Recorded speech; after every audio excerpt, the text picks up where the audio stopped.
Ya, pemirsa, Menteri Keuangan Purbaya Yudi Sadewa menegaskan pungutan pajak toko online guna menciptakan ekosistem bisnis yang lebih seimbang. Menurut Purbaya, banyak pelaku usaha konvensional yang menyampaikan keberatan karena nilai beban perpajakan yang mereka tanggung belum seimbang dengan pedagang di platform digital. Tambahan angle-nya adalah karena banyak pengusaha offline yang protes sama saya. Mereka bayar PPN, kau yang online nggak bayar, gitu kira-kira. Hanya itu supaya menciptakan playing field yang lebih seimbang. Mulai 1 Juli, Pak. Sepertinya itu. Baik pemirsa, untuk membahas tema kita kali ini, dilema UMKM dalam pengenaan pajak perdagangan daring. Kita sudah tersambung melalui Zoom bersama dengan Mas Tesar Sandikapura, Ketua Umum Indonesia Digital Empowering Community. Kemudian juga ada Ibu Hermawati Stiorini, Ketua Umum Asosiasi IUMKM Indonesia atau Aku Mandiri. Langsung saja kita sapa ini. Halo, Mas Tesar, apa kabar? Kabar sehat. Baik. Sama-sama, Mas. Terima kasih atas waktu yang disempatkan. Dan kita langsung menyapa Ibu Herma. Apa kabar, Ibu? Baik, alhamdulillah tetap semangat di Indonesia ini. Udah. Baik, terima kasih atas waktu yang disempatkan. Tadi sudah disampaikan oleh Pak Purbaya begitu ya terkait dengan pengenaan pajak pelaku UMKM khususnya mungkin secara keseluruhan begitu ya di e-commerce. Nah, tanggapan dari pelaku UMKM terlebih dahulu nih terhadap kebijakan pemerintah begitu yang telah menjadikan platform marketplace sebagai pemungut pajak penghasilan pasal 22 bagi UMKM yang berjualan di marketplace. Adakah memang ini kegelisahan yang muncul sejak awal ide ini mengemuka sampai dengan mulai dilaksanakan per 1 Juli lalu atau bagaimana? Atau sebenarnya sudah siap, Bu Herma? Ya, sebenarnya kebijakan ini sangat meresahkan ya bagi pelaku usaha, khususnya mikro gitu loh. Oke. Meskipun pemerintah selalu bilang ini sebenarnya kebijakan lama, hanya mungkin sistemnya ya yang akan digunakan dengan pihak marketplace menjadi petugas pajak gitu loh. Oke. Hanya saja mestinya dulu saya kayaknya di EDX juga pernah menyampaikan bahwa sebenarnya mudah loh. Kalau untuk menyasar pelaku usaha yang omsetnya di atas 500 juta, tinggal minta data dari marketplace, siapa yang di atas 500 juta, nanti petugas pajaklah yang berkomunikasi langsung dengan pihak pelaku usaha itu sendiri, tapi dengan syarat ada edukasi, sosialisasi, teknisnya bagaimana. Nah itu yang harus itu pernah saya sampaikan dengan Mas Iya. Pras juga gitu loh. Hanya saja kan ini tiba-tiba seperti ini di situasi di mana banyak mitra UMKM di marketplace itu banyak yang dia melakukan transaksi offline karena keberatan dengan biaya administrasi yang dipungut kan semakin tinggi, dan saya juga nggak bisa menyalahkan pengusaha marketplace, pasti dia juga ada biaya yang diminta pemerintah itu loh. Oke. Tapi ya itu akalnya gimana, ongkos produksi naik, barang import masuk, yaitu mereka paling tidak harus melakukan transaksi offline. Nah itu apalagi nanti ditambah ini belum ada sosialisasi, mereka sudah takut dulu, mereka pasti akan meninggalkan marketplace. Yang rugi siapa? Marketplace itu sendiri. Itu loh, itu yang enggak, menurut saya bukan kebijakan sistem pengambilan pungutan pajak melalui marketplace dengan marketplace sebagai petugas pajak, karena dia kan bekerja tidak dibiayai negara gitu loh.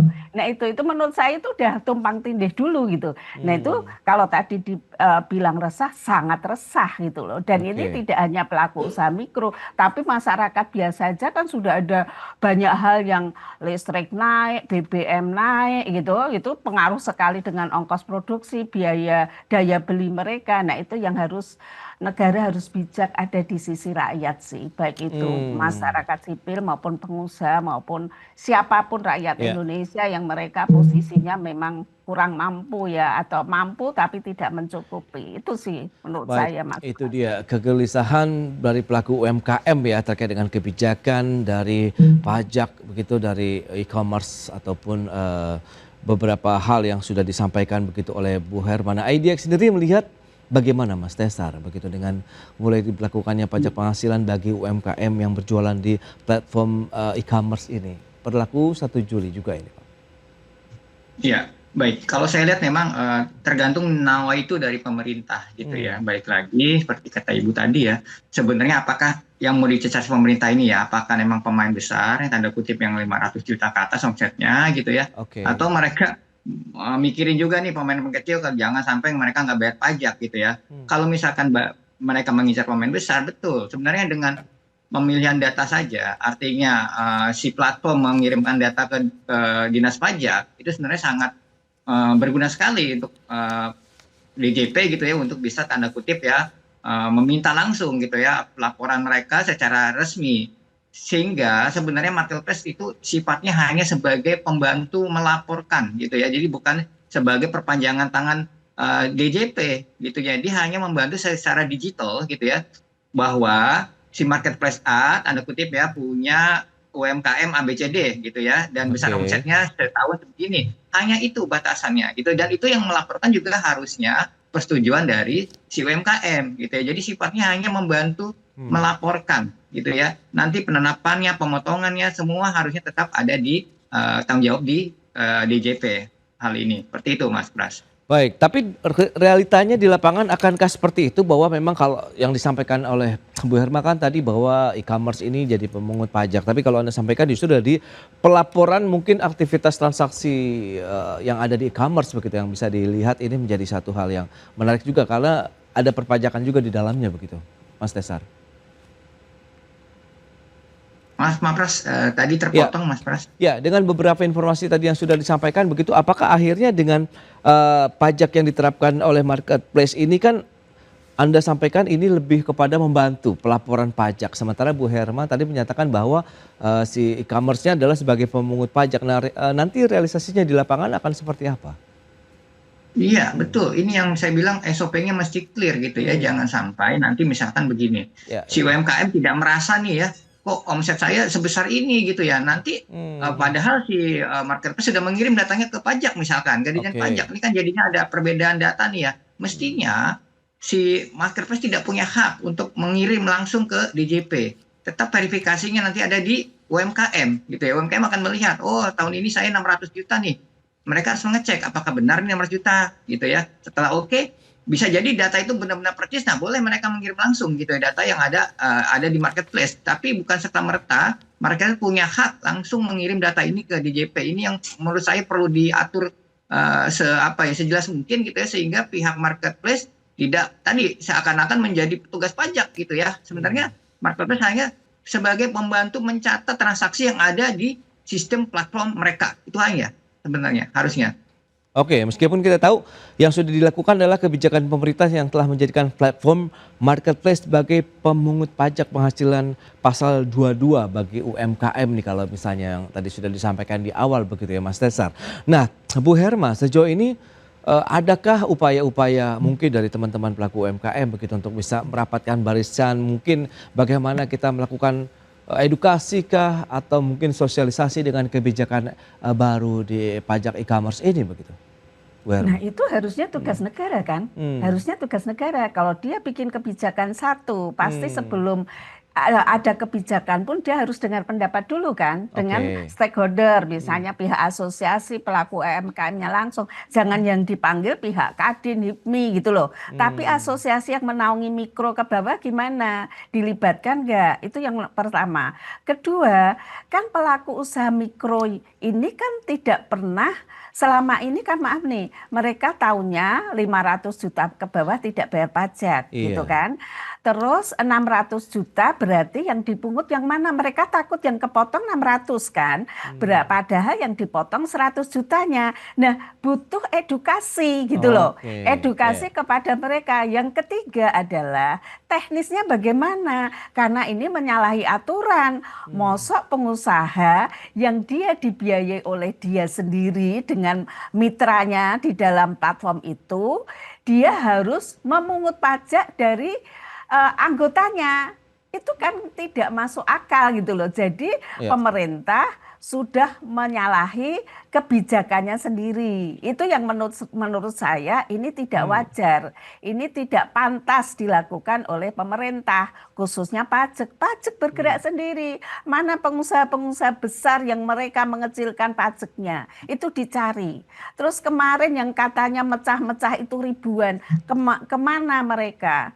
gitu. Jangan setiap ada kesalahan di pengusaha besar yang disasar malah yang mikro ke bawah. Itu yang menurut saya nggak fair gitu loh. Saya berharap pemerintah Oke. benar-benar bijak, jangan membuat ini situasi menjadi sulit bagi rakyat kita itu sih. Baik, apakah dengan pengenaan batas minimum omset yang dikenakan PPH di e-commerce tersebut tadi 500 juta ini telah menjadikan pelaku UMKM dengan omset di bawah 500 juta akhirnya mungkin menjadi khawatir untuk naik kelas karena khawatir juga menjadi sasaran pengenaan pajak. Kita akan bahas nanti di segmen berikutnya Bu Herma. Mas Desar, kita akan jeda dulu sebentar ya. Dan pemirsa tetaplah bersama kami. Ya, Anda masih menyaksikan Market Review dan kembali kami sampaikan data. Kita akan cermati bersama ada 4 platform loka pasar ataupun e-commerce di Indonesia begitu ya. Pemungut PPH pasal 22 untuk pedagang. Yang pertama ada Tokopedia, kemudian Shopee, kemudian ada Lazada dan Blibli. Itu dia 4 platform loka pasar yang pemungut PPH pasal 22 untuk pedagang. Berikutnya, estimasi pangsa pasar e-commerce di Indonesia di tahun 2025 ini cukup besar kalau kita cermati dari Shopee mendominasi 54%, kemudian menyusul Tokopedia, TikTok Shop 38%, Lazada 6%, kemudian Blibli 3%. Dan berikutnya target penerimaan pajak dari sisi pajak penghasilan di tahun 2026 ini diharapkan mencapai 1.209,4 triliun, kemudian PPN dan PPNBM 995,3 triliun, pajak bumi dan bangunan 26,1 triliun rupiah, pajak lainnya sekitar 126,9 triliun rupiah.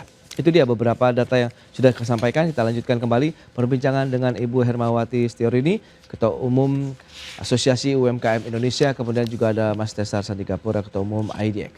Ya, dengan beberapa informasi tadi yang sudah disampaikan Bu Herma, tadi sempat tertunda kalau kita bicara mengenai pengenaan pajak tadi begitu. Apakah dengan kondisi yang tadi dengan PPH yang batasannya hanya 500 juta ke atas begitu akan menjadi suatu kekhawatiran berikutnya kalau pelaku UMKM dengan omset di bawah 500 juta untuk ya bisa dikatakan takut naik kelas begitu karena akan jadi sasaran pengenaan pajak tambahan baru begitu Bu Herma. Ya, sebenarnya tanpa pajak ini pun ya, tanpa adanya pajak ini, UMKM sudah kayaknya udah nggak bisa bernafas lagi karena pemerintah tidak bergerak menyelesaikan masalah yang inti. Oke. Misalnya, kenapa ongkos produksi naik? Kenapa nggak PPN dulu yang diturunkan supaya ongkos produksi bisa ditekan dan pembeli juga bergairah untuk membeli. Itu nomor satu. Kedua, produk import. Gitu. Kenapa produk impor tuh bisa lebih murah dari produk domestik? Nah, itu Oke. mestinya PR negara. Berarti apa? Oh, barang bahan bakunya kebanyakan impor. Tapi kenapa yang dari luar bisa jualan di Indonesia itu lebih murah? Berarti negara tidak menetapkan pajak yang lebih mahal kepada barang yang masuk. Kalau di Oke. Cina, barang luar masuk ke negaranya dijual di mall itu harganya lebih mahal. Gitu loh.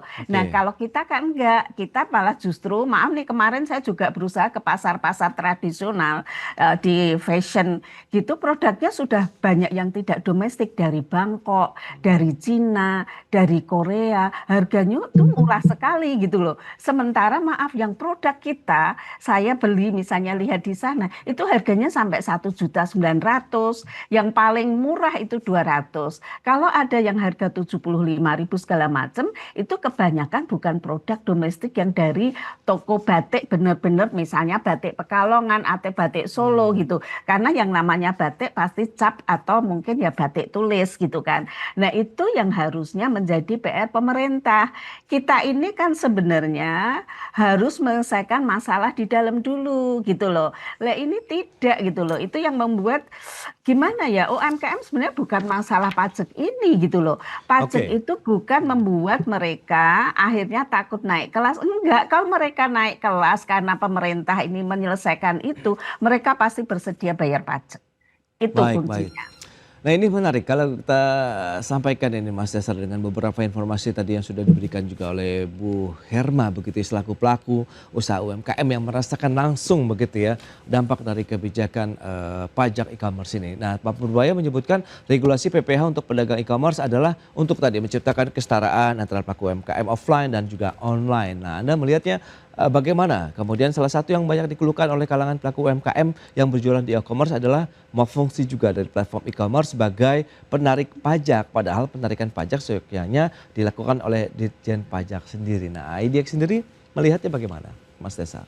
Ya, jadi balik lagi ke dasar dari tujuan dari negara yang tadi Bu Herma pertanyakan gitu ya. Oke. Sebenarnya negara ini ingin mencari tanda kutip cuan di pajak para pemain mikro atau pemain besar gitu ya. Iya. Kalau saya setuju jika memang dicari yang dicecar adalah pemain besar, saya sangat setuju gitu ya. Artinya harusnya pemilik platform dalam hal ini marketplace gitu ya, itu sudah punya datanya gitu ya. Sudah punya datanya bahwa yang omsetnya triliunan atau miliaran itu si A, si B, si C gitu ya. Oke. Mestinya data inilah yang diberikan ke pemerintah tanda kutip untuk pajaknya dimintakan. Jangan sampai mereka punya omset besar tapi mereka tidak bayar pajak sama sekali. Kalau ini yang dikejar boleh. Tapi kalau saya lihat kan enggak nih, supaya semuanya merasakan hal yang sama, kerepotan yang sama, dibuatlah cara tanda kutip pukul rata gitu ya, mulai dari yang kecil sampai yang besar. Dipukul rata lah, caranya sama gitu. Kalau menurut hemat saya harusnya tidak gitu ya, harusnya dibalik dari data yang sudah ada gitu ya, marketplace mengirim lah, taruhlah dicari 1 miliar ke atas omsetnya, dikirimlah ke DJP, ini. Nah inilah diproses secara offline gitu ya, tidak usah platform dulu gitu loh. Oke. Platform tadi saya bilang hanya bantunya pencatatan, membantu UMKM melaporkan lebih mudah gitu ya, bahwa omset mereka setahun ini hanya 400 juta, misalkan hanya 600 juta. Itu membantu gitu ya, bukan berarti itu langsung dikirim ke DJP. Jadi sifatnya tadi saya bilang marketplace hanya sifatnya membantu pencatatan transaksi yang ada di digital. Seperti itu aja Mas Pras. Oke, dari sisi kesiapan infrastruktur, kemudian teknologi serta sistem pendataan pajak yang dimiliki oleh platform domestik sendiri saat ini seperti apa? Apakah memang masih perlu ada penyempurnaan lagi di sana sini, Mas Desar? Iya, kalau saya lihat, ini saya kebetulan pernah berkecimpung juga di dunia teknologi ya. Kalau saya lihat ini sangat kompleks gitu ya. Misalkan memang tanda kutip marketplace dipaksa ya untuk bisa melaporkan, mengirim API tanda kutip direct ke DJP. Itu saya lihat bahaya sekali. Pertama dari sisi security gitu ya, lalu juga keakurasi gitu ya.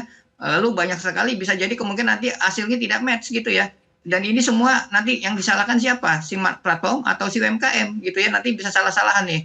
Jadi kalau menurut saya balikan dulu tujuan awalnya gitu ya, bahwa marketplace hanya sifatnya membantu pencatatan. Jangan sampai nanti si marketplace tadi sudah sibuk mengurusi hal-hal yang di luar perpajakan gitu tanda kutip gitu ya, ditambah lagi aturan baru dan dia harus mengurusi teknologi baru ya. Tentu ini tidak gratisan gitu ya, mereka siapkan server dan lain-lain gitu ya. Jadi menurut saya nih mumpung belum kadung ya dipakai gitu ya, minimal coba kita FGD lagi, kita rembuk lagi sebenarnya apa sih tujuan pemerintah melakukan ini. Itu dulu yang kita harus cari. Baik. Nah, Bu Herma, lantas bagaimana dengan kebijakan yang akan dilakukan di bulan Juli ini? Kemudian tadi kesiapan juga yang masih perlu kita perkuat lagi begitu. Pelaku usaha UMKM yang mungkin memasarkan produk-produk mereka di e-commerce akhirnya akan seperti apa begitu, Bu? Langkah yang ditempuhkah? Mungkin ada kebijakan lain misalnya? Harusnya kalau untuk pemerintah ya, kebijakan ini tidak pantas diberlakukan kepada pengusaha e-commerce dan tidak adil bagi pelaku usaha e-commerce di bawah 500 juta yang takut gitu loh. Nah itu pertama, kepada pelaku UMKM jelas mereka akan mundur dari e-commerce. Dan yang ketiga, kepada e-commerce-nya pasti ini akan menguras energi, tenaga, dan uang. Dan bisa mengganggu server itu sendiri. Akhirnya apa? Mereka proses jual belinya akan terganggu. Dampaknya juga kepada dari e-commerce itu sendiri dan kepada UMKM itu sendiri. Nah ini yang tidak dilihat pemerintah. Pemerintah hanya melihat bagaimana aku bisa mendapatkan uang gitu loh.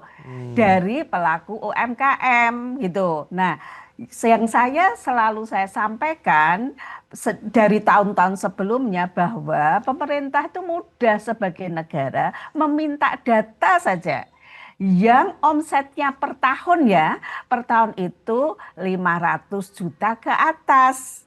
Dan pasti pengusaha e-commerce itu punya, karena yang saya dengar adalah mereka ini menggunakan kredit pajak. Jadi yang pendapatannya, omsetnya bukan pendapat ya, omsetnya 50 juta per bulan itu langsung dipotong. Nah gitu. Sementara kalau misalnya bulan depannya 20 juta gimana? Mereka mau mengembalikan nggak? Karena berarti pendapatannya itu dalam 1 tahun tidak ada 600 juta. Nah itu loh, itu Oke. yang itu kan juga PR-nya dari pengusaha e-commerce itu sendiri gitu loh. Jadi menurut saya sih pemerintah terlalu memaksakan dengan cara supaya mendapatkan uang dengan menekan pengusaha e-commerce untuk memotong pajak. Baik, itu Dan dia. dampaknya itu kita gitu. Ya, beberapa poin yang sudah disampaikan dari sisi pelaku UMKM, kemudian dari kacamata IDEA kayak terkait dengan dari sisi mungkin sistemnya, bahwa kebijakan ini akan perlu mungkin dipantau, dievaluasi lebih jauh begitu selama proses ini berjalan, sehingga ada rasa tadi asas keadilannya juga tetap ada begitu dari sisi pelaku usaha yang memasarkan produk mereka di e-commerce, kemudian pelaku usaha e-commerce-nya sendiri begitu, dan win-win solution-nya pemerintah pun bisa mendapatkan pendapatan juga seperti yang diinginkan, yang tadi sudah disampaikan oleh Mas Desar. Nah, itunya niat utamanya di awalnya seperti apa begitu ya dari penerapan kebijakan ini. Baik, Mas Desar kemudian Ibu Herma, terima kasih banyak atas informasi dan juga update yang sudah diberikan kepada pemirsa IDX Channel pada hari ini. Selamat melanjutkan aktivitas Anda kembali, salam sehat. Sampai berjumpa kembali Ibu Herma, Mas Desar. Terima kasih, salam sehat. Baik pemirsa, 1 jam sudah saya menemani Anda dalam Market Review, dan ikuti terus beragam informasi pilihan hanya di IDX Channel, TV bisnis nomor 1 di Indonesia. Saya Prasetyo Wibowo beserta seluruh kerabat kerja yang bertugas pamit undur diri. Terima kasih, sampai jumpa.